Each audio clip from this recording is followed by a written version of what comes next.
From MIT, I went to Hindustan Aeronautics Limited, HAL, at Bangalore as a trainee. Two alternative opportunities for employment, both close to my long-standing dream of flying, presented themselves before me when I came out of HAL as a graduate aeronautical engineer. One was a career in the Air Force, and another was a job at the Directorate of Technical Development and Production at the Ministry of Defense. I applied for both. The interview calls arrived from both the places almost simultaneously. I was asked to reach Dehradun by the Air Force recruitment authorities and Delhi by DTD&P.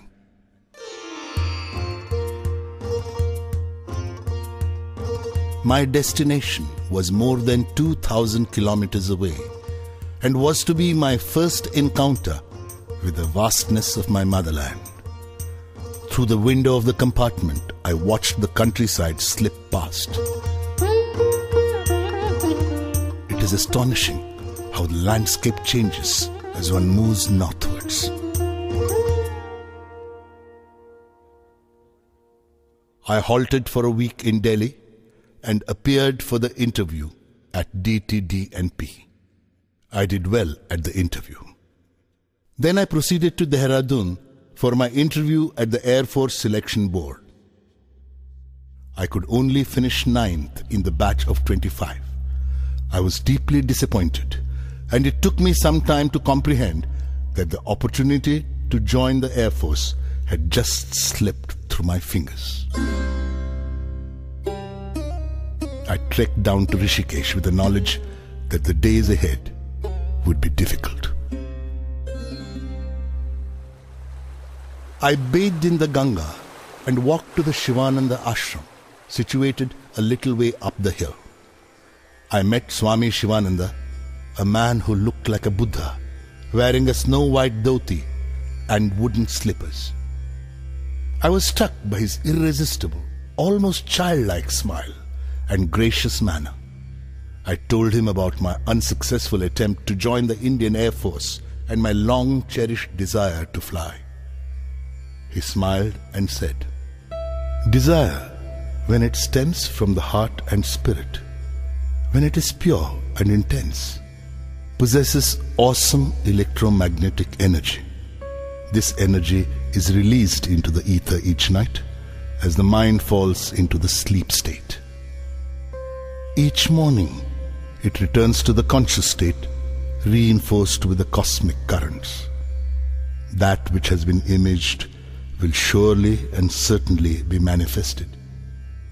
You can rely, young man, upon this ageless promise as surely as you can rely upon the eternally unbroken promise of sunrise and of spring." I returned to Delhi and inquired at the DTDP about the outcome of my interview. In response, I was handed my appointment letter. I joined the next day as senior scientific assistant on a basic salary of rupees 250 per month. 3 years passed. Then the Aeronautical Development Establishment, ADE, was born in Bangalore, and I was posted to the new establishment. Bangalore as a city was in direct contrast to Kanpur, where I had been posted during my first year at the directorate.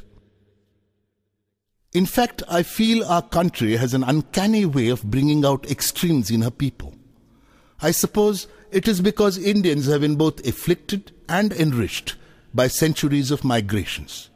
Loyalty to different rulers has dulled our capacity for a single allegiance. Instead, we have developed an extraordinary ability to be compassionate and cruel, sensitive and callous, deep and fickle, all at the same time. To the untrained eye, we may appear colorful and picturesque. To the critical eye, we are but shoddy imitations of our various masters. In Kanpur, I saw pan-chewing imitations of Wajid Ali Shah, and in Bangalore, it was replaced by dog-walking sahibs. In Bangalore, too, I longed for the depth and calmness of Rameshwaram.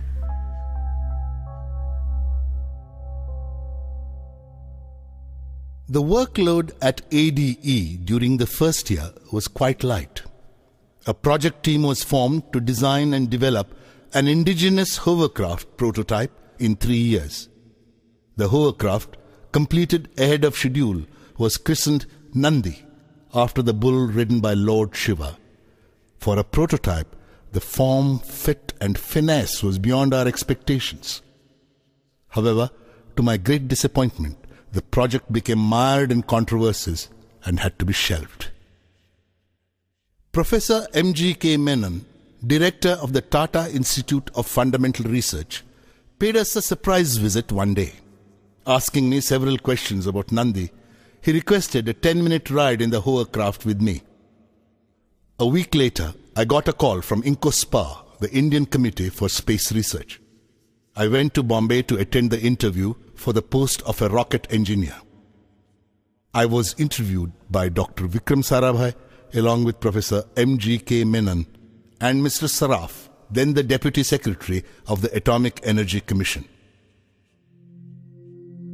I was almost immediately struck by Dr. Sarabhai's warmth. The next evening, I was told about my selection. I was to be absorbed as a rocket engineer at INCOSPA.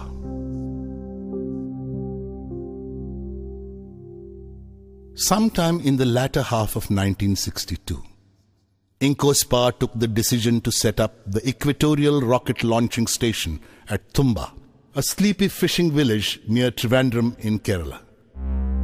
This was the quiet beginning of modern rocket-based research in India.